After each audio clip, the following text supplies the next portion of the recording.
correspondent Martha Kellner is fairly, fairly predictable. There's a leader of that network to do so. Obviously, is intended to give some comfort to US colleagues to say we are aware of the risks and we're trying to mitigate them. Yeah, looking very closely at the Donald Trump Twitter account at the moment to see whether it's something you feel moved to post on. Just in terms of, I'm guessing you've had a look at the statement, and obviously we'll see in the House of Lords later a verbal statement given there. But in terms of some of the restrictions on usage, military sites, okay, we're not going to have any masts or base stations near or on military sites, but it's sort of obvious, but people walking into military sites with Huawei handsets, I mean, how murky does it get?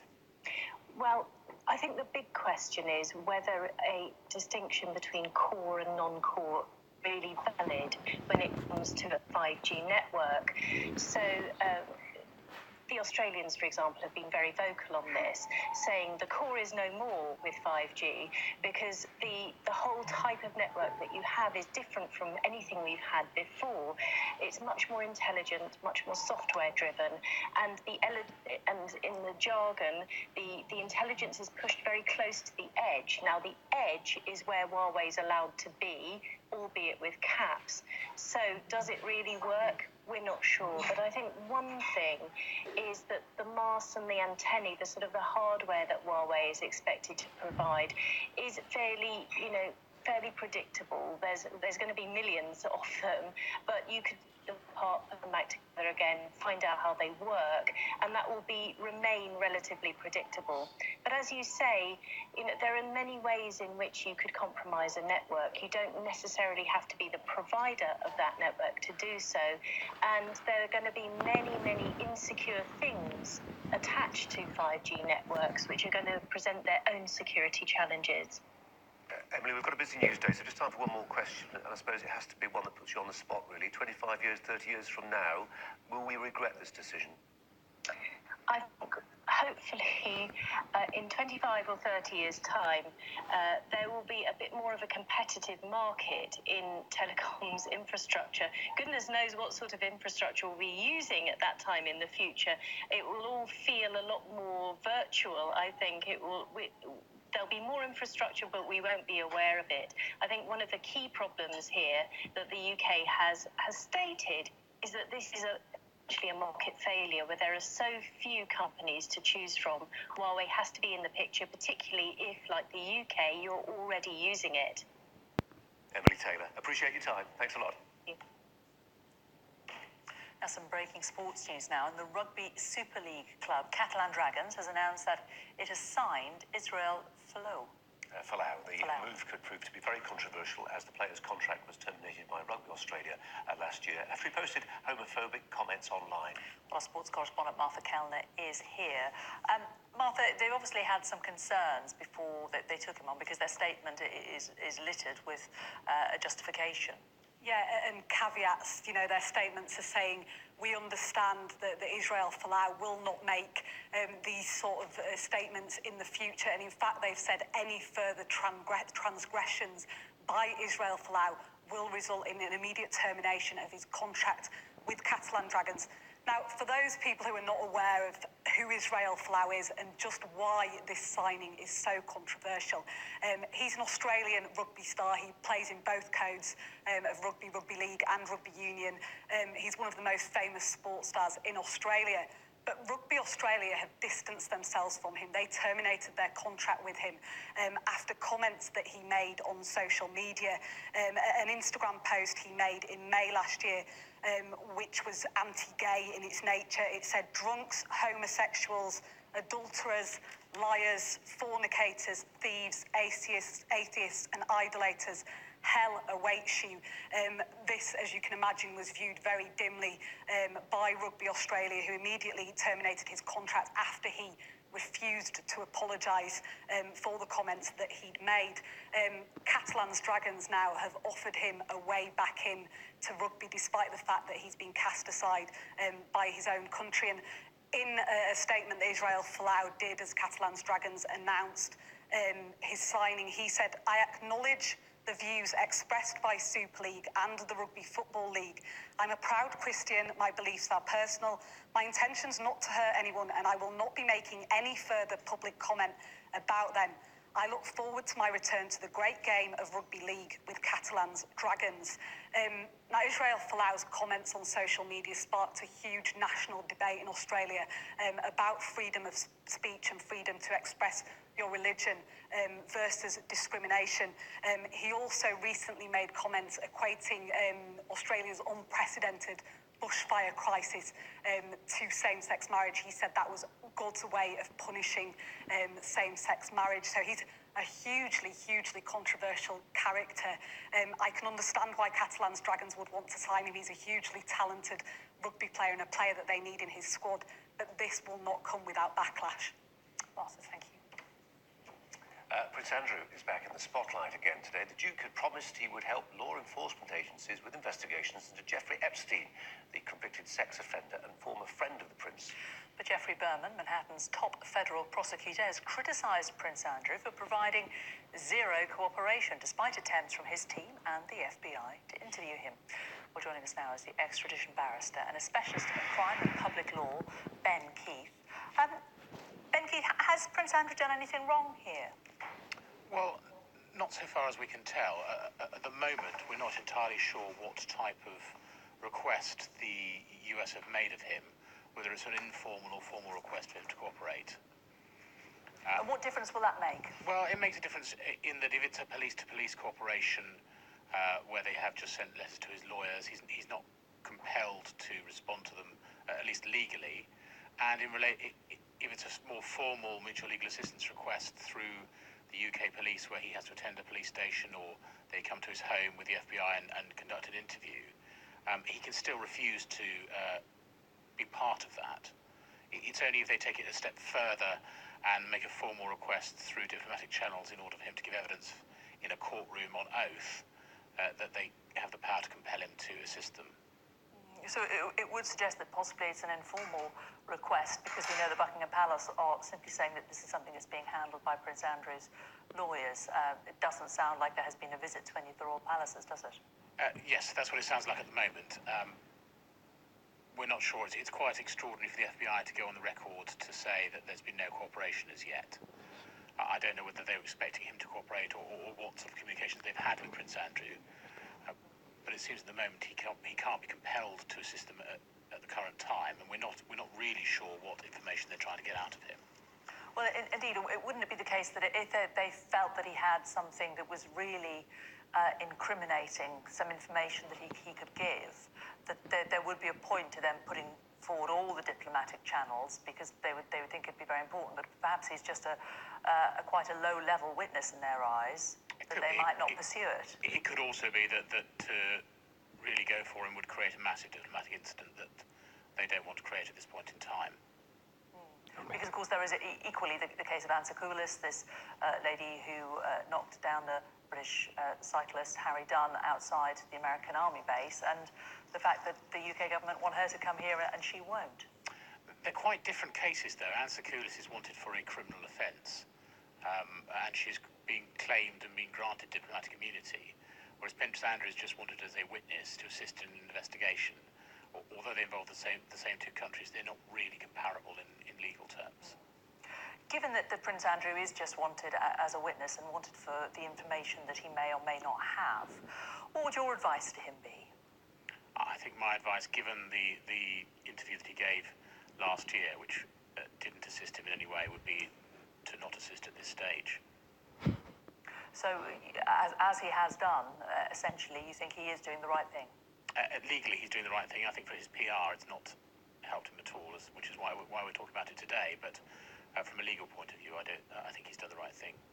Okay, Ben Keith, extradition barrister, thank you very much for joining us. Thank you. This is Sky News Today. Coming up, we'll be joined by the radio presenter Tony Blackburn to look back at the life and career of Nicholas Parsons, who's died at the age of 96. Eating Live's coming up in the next hour. Are you going to be talking a lot of Huawei, Ian? I will indeed be, Jane, and in tribute to one of our other major items, I should try and tell you now without hesitation, deviation or repetition.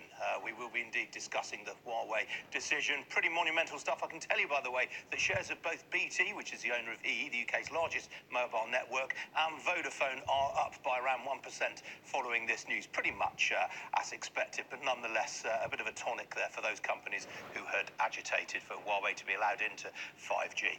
That'll be one subject that we're tackling. Another is a pledge from Sainsbury's today to go carbon neutral, to go to zero emissions by 2040. It's going to spend £1 billion in the process. And I've been speaking to Mike Coop, its chief executive. He's not the only CEO we've got on the show this lunchtime, though. I'll also be joined by Mark Lewis of Money Supermarket. It's a year since the energy price cap was brought in. How's it changed consumer behaviour? He'll be telling me. That's all coming up at 1:30. Thanks very much, Ian. Now, for many people, the last week in January is pretty much the worst of the year for personal finances. New figures show that during the past 3 years, during this period, someone made a call for help over their debt every 10 seconds. Sally Lockwood reports. Money worry can feel... Well, back to the news that broke about an hour and a half ago that Nicholas Parsons, the star of Just a Minute, Sale of the Century, quite a lot else besides, has died at the age of 96 following a short illness. He was a veteran of television, radio, theatre, career and entertainment spanning more than 75 years. And the phrase, live from Norwich, will have resonated around many homes in the 70s. Lots of people on Twitter. Stephen Fry, one of the first to take to Twitter to say this. Nicholas Parsons gone. He ruled Just a Minute for just a lifetime. A stunning achievement, never scripted, always immaculate. From comedian sidekick to great institution via Sale of the Century, as Jane was referencing. Unrivaled continuity, professionalism and commitment. Graham Norton has also paid tribute. He said, "The sound of the final whistle. Nicholas Parsons was truly the kindest and most generous person I've ever worked with. His continued delight at being part of show business should be an inspiration to us all. Huge love to his wife Annie and the whole family." Much more on that story, and indeed that news about Huawei coming up in the next hour. In the meantime... Good afternoon. The Chinese telecoms giant Huawei will be allowed to play a limited role in the building of Britain's 5G networks. That's despite the US raising security concerns, claiming the tech firm is too close to the government in Beijing.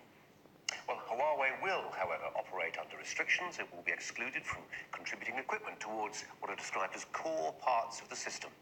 The company will also be excluded from sensitive locations such as nuclear sites and military bases. And as a high-risk vendor, its involvement in the non-sensitive peripheral network will be capped at 35%.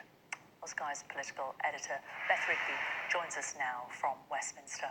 And Beth, a lot of us watching out to see when President Trump gets up what he may tweet. Will the Prime Minister be nervously looking at that tweet line as well? Well, Jane, what he will know is how much the US did not want the UK to allow Huawei to help build the 5G network. They have been very vocal in the security risk, the perceived security risk. They indeed sent a whole dossier on what they perceive to be the risk to the UK government in an attempt to try and make them reconsider. But today, the government have, after a National Security Council, decided to go ahead and allow Huawei to help build the 5G network.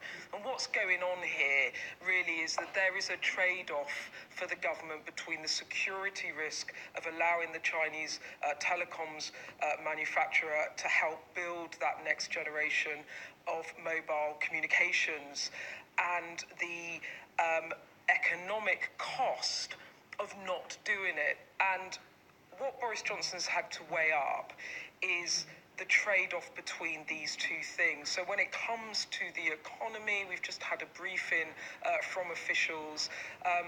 As I understand it, there would have been a risk of tens of billions of pounds of cost to the economy in a delay, not just to the 5G network, but also the rollout of broadband around the country. And I don't need to tell you how important the idea of levelling up the UK, boosting productivity and getting connectivity across the UK is for Boris Johnson's 5-year agenda. And in the end, the government didn't want to delay the network, they didn't want to delay the rollout, and so they've gone with Huawei. But there is some serious mitigation going on from the government. As you were saying, they are capping the market share of Huawei. They are limiting the locations and areas where they're allowed to participate in the network. And also, crucially, they've talked a lot about trying to reduce their reliance on Huawei in the coming years, which they've described as a high-risk vendor. But as one White House said to me, this is a result, from the government's perspective, of a market failure. They didn't have an option other than let Huawei help build the 5G network, because there simply aren't other vendors there to help them do it. So the hope is that over the coming years, other vendors will come into the market and reduce the government's reliance on Huawei. But as you said, Mike Pompeo coming over, the US Secretary of State tomorrow, and the government will no doubt be very nervous about how the US will react, which is why I think they have tried to get out on the front foot and put all these mitigation factors in to try and reassure the US on the issue of security. Beth, thank you. Well, let's turn to our defence and security correspondent, Alistair Bunkle, on precisely that point. Alistair, in terms of America's reaction, if they are peeved, one of the reasons might be that the one you suggested a while ago, which is that other European countries, other countries generally across the world, might look to this British decision, this halfway house decision, and say, there's a model we can follow. For the same reason as Beth was outlining, that other countries don't have many options available to them. I think a lot will look to Britain and its intelligence community as being extremely highly respected and capable, and if they have decided that the risks can be mitigated, then so can others. And it's not just European countries. If you look at the Five Eyes Intelligence Alliance, the United States and Australia, 2 of those 5 have made the decision to exclude Huawei. Britain has decided, as we now know, to include them on the peripheries. Canada and New Zealand are yet to make a call on it. So they will be looking very closely at what the British government has decided and might follow suit. And that will have played into this very public lobbying campaign that the US has conducted over the last 6 months or so, including sending a very high-level delegation only a couple of weeks ago to London to prevent new technical intelligence to try and swing the decision. That didn't work. At the end of the day, the bottom line is actually the US has fairly limited experience of working with Huawei. It's not involved in any of its core networks at the moment, whereas Britain has a lot of experience working with the Chinese firm, because Huawei has been a part of the 2G, the 3G, the 4G network, and so the likes of GCHQ feel that they know the company pretty well. There's a centre called the Cell just outside Banbury where GCHQ runs it, and Huawei kit is tested to make sure that it is secure. GCHQ has major concerns about the security of Huawei. They released that in a report a year or so ago, but they really firmly believe, and I have to say, those in the cybersecurity world that I've spoken to, many of them both in the public and private sector over the last few months, pretty much unanimously all agree that the risks can be mitigated. But that's just purely on a technical level. You've also got to lump in, as Beth was talking about, the politics, the diplomacy, the economic factors, trade, human rights. It's not just a simple linear decision that Boris Johnson has had to come to. Alistair, thanks a lot. The Foreign Office is urgently exploring options to evacuate British nationals from Wuhan.